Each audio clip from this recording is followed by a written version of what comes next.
Y les dijo: id por todo el mundo y predicad el evangelio a toda criatura. El que creyere y fuere bautizado será salvo, mas el que no creyere será condenado. Y estas señales seguirán a los que creen: en mi nombre echarán fuera demonios, hablarán nuevas lenguas, tomarán en las manos serpientes, y si bebieren cosa mortífera no les hará daño. Sobre los enfermos pondrán sus manos y sanarán. Amén. Tome su asiento, por favor. Esta tarde quiero aprovechar la oportunidad para poder hablar sobre las dos ordenanzas que tiene la iglesia del Señor.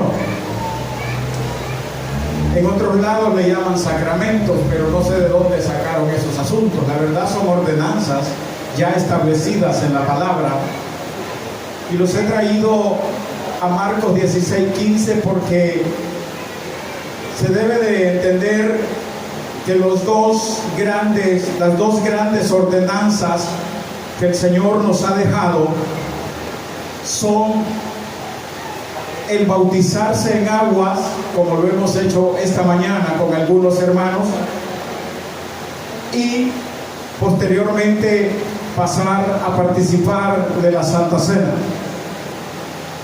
Pero se oye fácil bautizarse y Santa Cena. La verdad, el texto bíblico en Marcos, en el versículo 16, establece un orden muy específico. Dice el versículo 16: el que creyere y fuere bautizado será salvo. Si ustedes pueden notarlo, el texto bíblico, nadie que no sea bautizado puede participar de la Santa Cena. No puede. Tiene que ser bautizado. Y alguien que sea bautizado no puede ser bautizado si no ha creído en el nombre de nuestro Señor Jesucristo y lo ha recibido como Señor y Salvador de su alma. Entonces hay un orden bien claro establecido en Marcos. Y no dígale un diácono. Nadie puede participar de la Santa Cena si no es bautizado ni ha creído en el Señor. Entonces la Santa Cena es para los que hemos creído primeramente, primer paso; segundo paso, ser bautizado; y tercer paso, participar de la Santa Cena. Alguien puede aceptar a Jesús y estar en la iglesia un mes, 2 meses, 1 año, 2 años, y no se bautiza. Pues ahí se va a estar sentado, no va a poder participar de la Santa Cena. Porque es cierto, ha creído, pero tiene que bautizarse según el orden establecido. No puede saltarse creer y tomar Santa Cena. Tiene Dios un orden bien establecido, y eso es de lo cual queremos hablar esta tarde, las dos ordenanzas más grandes que hay en la iglesia del Señor. Brevemente entonces les explico el texto bíblico. Que lo primero que debe de hacer el inconverso es creer. Y la palabra creer no es de creencia, de existencia. No. El texto bíblico aquí está hablando de confianza. La palabra creer habla de confianza. O sea, el que confiare en el sacrificio de Cristo en la cruz del Calvario. Amén. ¿Y qué es confiar? Confiamos en que Cristo ocupó nuestro lugar, de que Él murió por mí. Yo ameritaba morir, pero Él ocupó mi lugar. Entonces yo creo eso, yo confío en eso, y eso es el primer paso para entrar a la familia de Dios. Creer en el sacrificio de Cristo. Entonces aquí, posteriormente, la persona tiene que ser bautizada, y luego dice será salvo. Cuando habla de será salvo, esto es lo que nosotros sí hemos hablado de perseverancia, porque alguien puede creer, puede bautizarse e irse al mundo de regreso. ¿Puede hacerlo? Sí, puede hacerlo. Pero de alguna manera, para ser salvo, necesita perseverancia. O sea, a nadie detenemos en la iglesia. A nadie. Si alguien se quiere ir para el mundo después de que ha creído y se ha bautizado, que se vaya.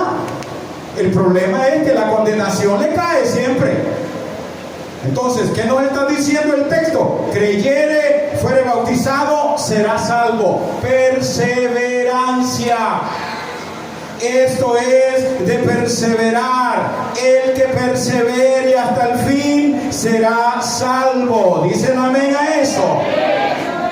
Entonces aquí, claro, como pastores, no queremos, hermanos amados, que nadie de los que ha creído, se ha bautizado, regrese al mundo. Claro que no queremos.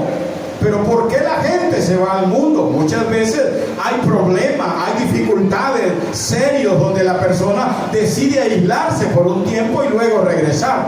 Hay otros que son expuestos a tentaciones fuertes y la tentación los gana y se los lleva. Uno no quisiera eso, pero esto es individual. Esto es particular. El pastor nada más está pendiente de orar para que puedan sobrevivir a los problemas, a las dificultades, a las tentaciones, a todos esos achaques que el diablo nos manda día con día. Es mi deber orar y pedirle a Dios que les dé fuerza, pero es responsabilidad de cada miembro perseverar. A nadie vamos a llevar en el lomo. ¿Aló? A nadie. Entonces, qué importante es lograr entender esto, porque cuando ustedes entienden de que la salvación es personal e individual y que abarca la perseverancia, como dice el libro de Hebreo, si retrocede no agradará mi alma. Entonces, hablar de ser salvos, hablamos de perseverancia. Entremos en detalles con el primer punto, o más bien el primer paso, el que creyere. Creer, como se los expliqué brevemente, es prácticamente la palabra confianza. Creer en que Jesús derramó su sangre para salvarnos, perdonarnos, limpiarnos. ¿Dicen amén? Para eso Él derramó su sangre. O sea, la sangre de Cristo es el regalo más hermoso que Dios le pudo haber dado a la humanidad. El texto bíblico de Juan 3:16 es rotundamente genérico. Porque de tal manera amó Dios al mundo, a toda la humanidad. Pero la humanidad es responsable de creer en Él, de confiar en Él. El que no creyere será condenado. O sea, la humanidad tiene la salvación ya. Está en ellos tomarla. Por eso, la sangre de Cristo, como ya lo hemos estudiado, no es sangre humana, hermanos. Es sangre divina. Amén. Y solo la sangre divina puede limpiar el pecado del ser humano. Dios de alguna manera había establecido de simbolismos en el Antiguo Testamento a través de la sangre. Y por eso se sacrificaban animales. Por eso Dios veía con agrado que una oveja o un cordero fuera sacrificado y que ocupara el lugar del pecador. Y esa sangre que se derramaba del cordero le bastaba a Dios para perdonar al que llevaba el corderito. Ahora imagínense ustedes, ¿cómo no va a tener un gran valor la sangre del propio Dios eterno que fue derramada para ya no estar matando animales? Y en cierta ocasión les dije que en estos tiempos ya algunos si tienen una gallina, pues esta le arrancan el pescuezo porque están tan lejos ya de Israel que ya no pueden llegar a ofrecer un animal allá. Pero Cristo, Él vino y derramó su sangre divina para que ya no se esté sacrificando animales. Si la sangre de los animalitos podía Dios ser agradable delante de Él, cuánto más la sangre de su Hijo amado va a ser, hermanos, valorada mucho más delante del Dios de los cielos. A su nombre, a su nombre. Esa sangre recibe todo aquel que en Él creyere. Es una sangre que puede limpiar nuestras conciencias. Cuando esa sangre cae, mi conciencia es limpia. Y es porque la conciencia lo que tiene es muchos recuerdos de actividades, de pecados, de maldad que hemos cometido. Y eso, hermanos amados, si no está limpia, entonces nos vive machacando. Pero ¿qué dice el texto? Claramente que el que en Él creyere, o sea, recibe la sangre de Cristo, su conciencia es limpia y no tiene por qué más la conciencia estarme acusando de pecados pasados. Ya fueron perdonados. Y es ahí el poder de la sangre de Cristo. Otra de las cosas que hace la sangre de Cristo es que purifica el alma y purifica nuestro espíritu. Qué importante entonces es que cuando aquel que acepta a Jesús, si de alguna manera recibe limpieza de conciencia, de alma y de espíritu. Y por eso nuestra vida cambia, hermano. Porque nos sentimos tranquilos, nos sentimos, bueno, de alguna manera felices delante de Dios.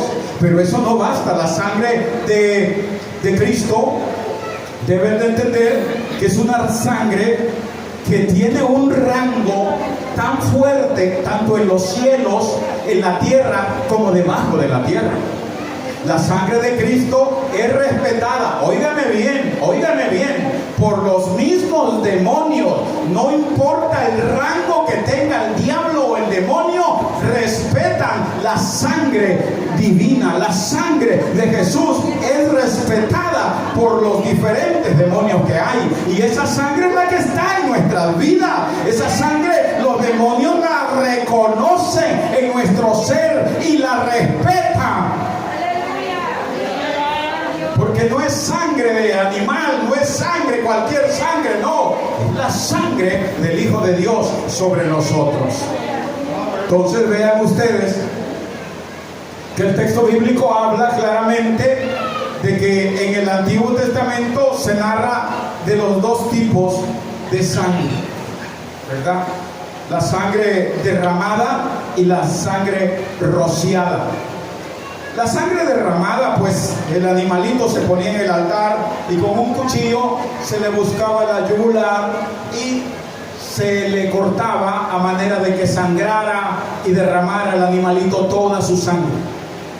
La sangre rociada era de alguna manera, el animalito era también cortada su yugular, pero su sangre se colocaba en un recipiente, en un lebrío, y ahí caía esa sangre en ese lebrío hasta que el animalito expulsara toda su sangre. Caía ahí esa sangre. Entonces en ese lebrío se hacía un manojo de hisopo,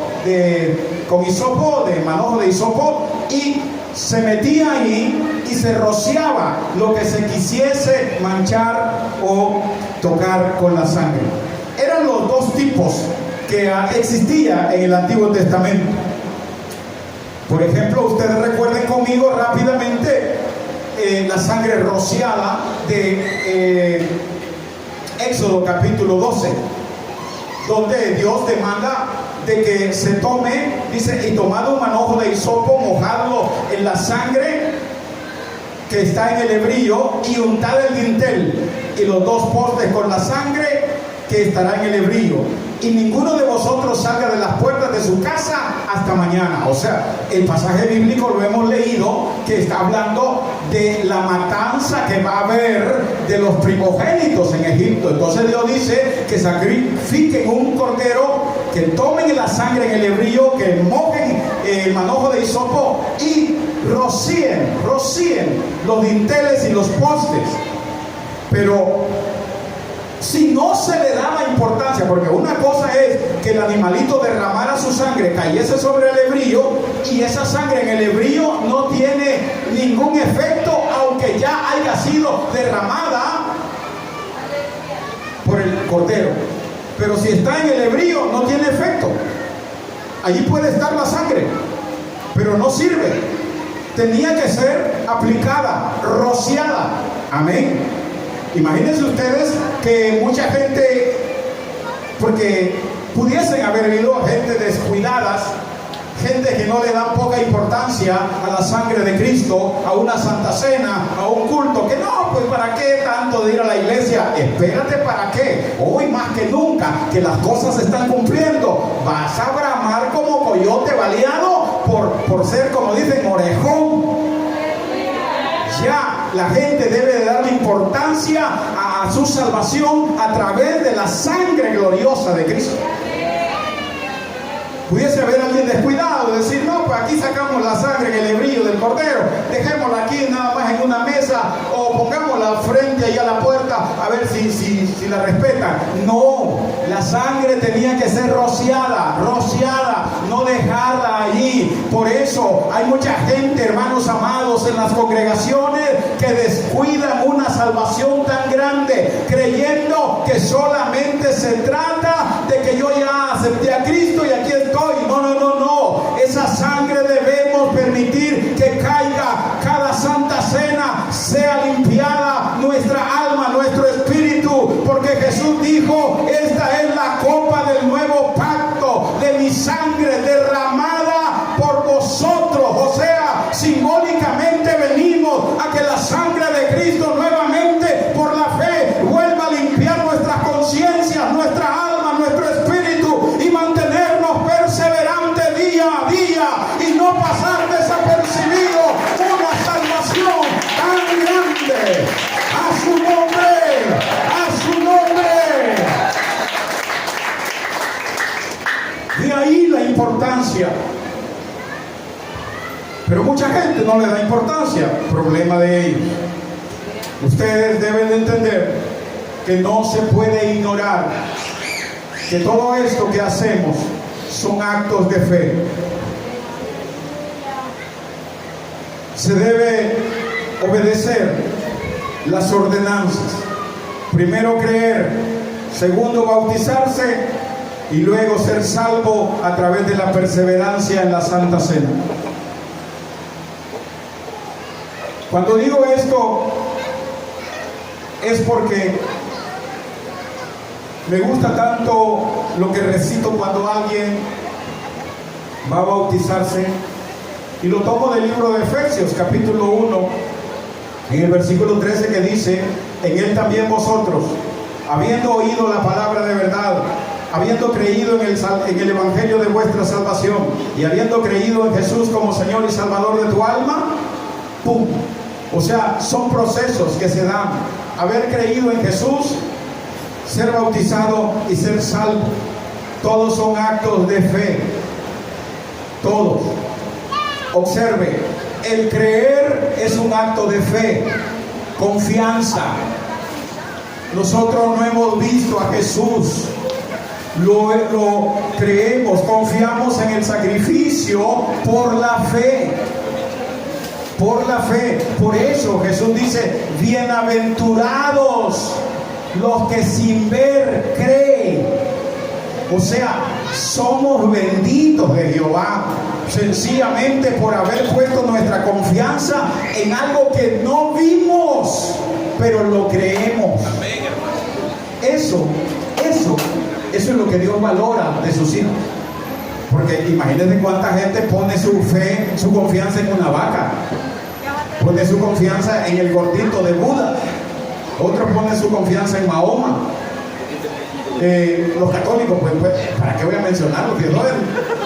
Es tanta la retajila de ídolos que tienen que en todos ponen su confianza, que ponerles a decir uno por uno, amanecemos haciendo 3 vigilias aquí, hermano. Imagínense, pero ellos pusieron su confianza en eso. Ahora, nosotros, como no lo hemos visto, eso es fe. Creer es fe. ¿Vamos a las aguas del bautismo? Sí, también. Eso es fe. ¿Por qué? Porque el bautismo simboliza muerte, sepultura y resurrección del viejo. Sepultamos al viejo hombre, a la vieja mujer lengona, chambrosa, chismosa y peleonera, la sepultamos.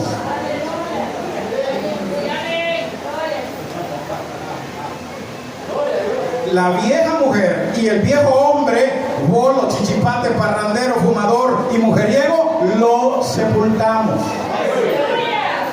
Eso simboliza el bautismo, sepultura, resurrección, para andar en nueva vida. Nace una nueva criatura. Una criatura recién nacida espiritualmente cuesta criarla como cuesta criar a un niño recién nacido biológicamente. Los dos cuestan. Ahora, pero por la fe llegamos a las aguas del bautismo, sí. Y por la fe yo creo que estoy sepultando al viejo hombre, si es hombre, y a la vieja mujer, si es mujer. Por la fe. Claro que algunos hermanos son un poco más humorísticos y dicen que cuando alguien lo sepultan ahí en las aguas del bautismo, si no anda listo, el viejo hombre le agarra la pata, pues, y cuando viene saliendo por las aguas, él lo trae de arrastrado. Y algunos todavía traen al viejo hombre arrastrado, vienen al culto con el viejo hombre arrastrado, la vieja mujer arrastrada, y ahí andan arrastrándolo. Y yo puedo decir que Pablo en cierta manera decía: qué miserable de mí, ¿quién me separará de este cuerpo de muerte? Porque Pablo sentía cabal que también él como que andaba arrastrando. Dice: lo que yo quiero hacer no hago, y lo que no quiero hacer eso hago. Miserable de mí. Parece ser que como que el viejo hombre se viene pegado ahí de la pata, ¿verdad? Ahí lo andamos arrastrando.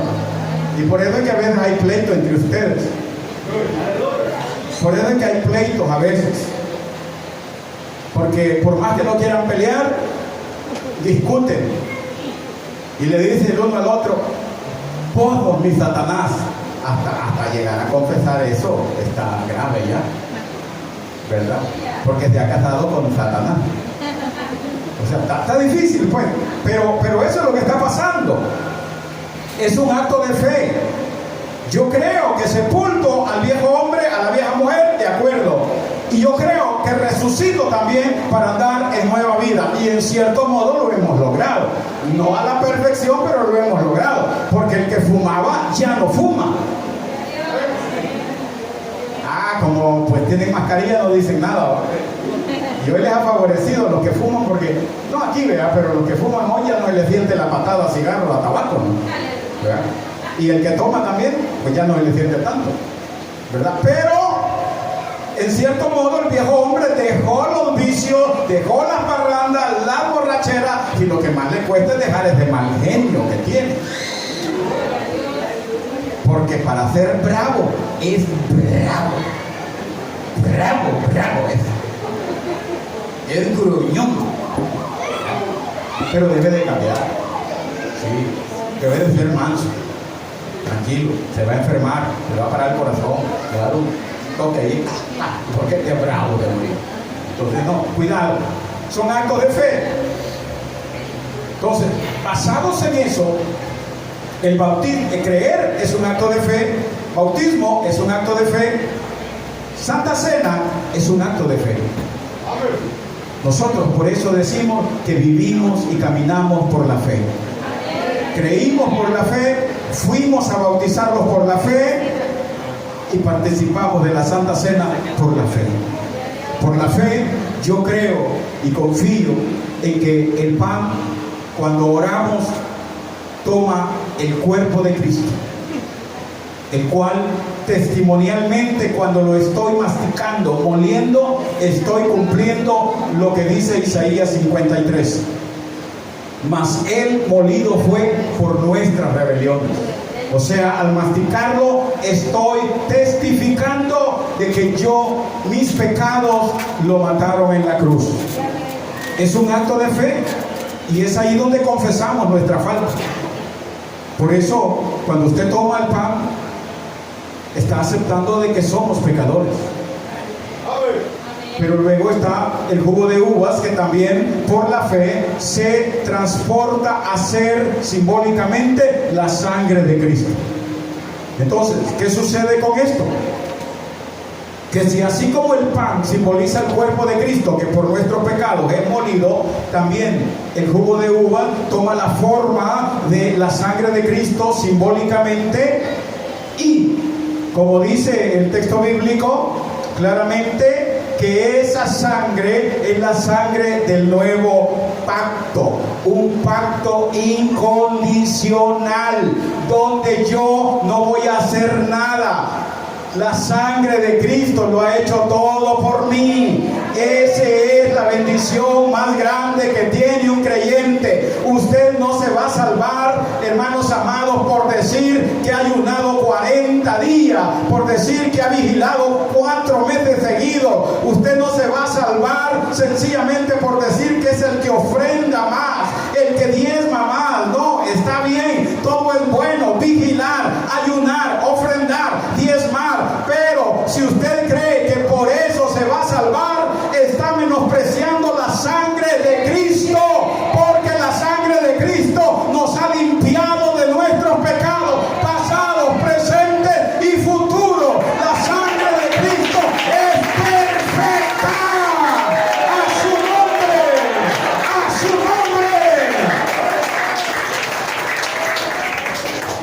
nombre. Esa es la bendición más grande que tenemos.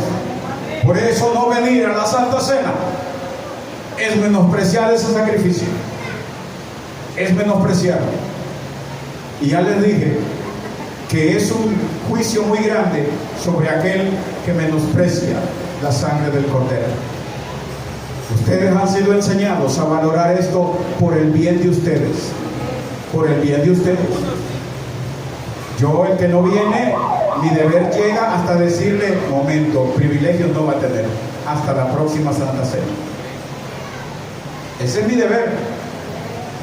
Pero el deber de ustedes es estar acá, ya sea que le den o no le den privilegios. Es su deber estar acá, porque es personal la salvación. Concluyo entonces.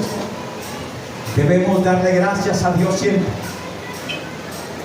Debemos tener corazones agradecidos, corazones que vigilan, ayunan, ofrendan y diezman, y lo hacen por agradecimiento. Pero también debemos darle gracias a Dios por haber derramado esa sangre preciosa. Debemos alabarle con todo nuestro corazón, como dice claramente, hermanos amados, el Salmo 32: alegraos en Jehová y gozaos justos, y cantad con júbilo todos vosotros los de limpio corazón. Bendito sea Dios. Salmo 89 dice claramente: bienaventurado el pueblo que sabe alabarte. Oh, gloria a Dios.